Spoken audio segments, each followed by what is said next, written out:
আজকে হচ্ছে আমাদের মঙ্গলবার, তাই আজকে নিরামিষ রান্না হচ্ছে।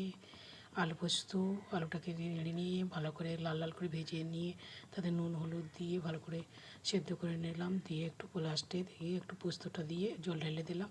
তারপরে কমপ্লিট হয়ে গেলে ওটা নামিয়ে নিলাম, পোস্ত হয়ে গেল।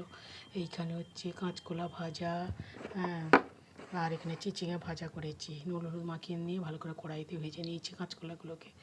আর চিচিঙেকেও ভালো করে নুন হলুদ মাখিয়ে চিচিঙে ভাজছি। আমি একটু বড় বড় করে কেটেছি, হ্যাঁ, ভালো লাগবে। এসেছে ছোটো ছোটো করে করলেও হবে, আমি বড় করে কেটেছি। এগুলোকে লাল লাল করে ভেজে নিয়ে তুলে এলাম। এই যে তোমাদেরকে বলি না পাঁপড় ভাজি, এই যে দেখো আমি ডিবেতে একদিন পাঁপড় ভাজলে আমার দুদিন হয়ে যাবে। বাইরে রাখলে সেঁতে যাবে বলে আমি যে কৌটোর মধ্যে রেখে ভর্তি করে রেখে দিই। এখন দুদিন হয়ে গেল, আবার দুদিন পরে আবার ভাজবো। তারপরে এইখানে হচ্ছে ডাল হচ্ছে, আজকে মুগের ডাল।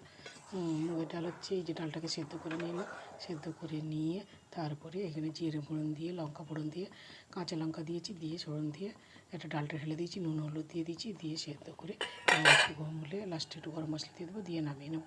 আমার রান্না যদি ভালো লাগে তাহলে লাইক কমেন্ট করবে, সাবস্ক্রাইব করবে। থ্যাংক ইউ সো মাচ, এখানেই রাখছি।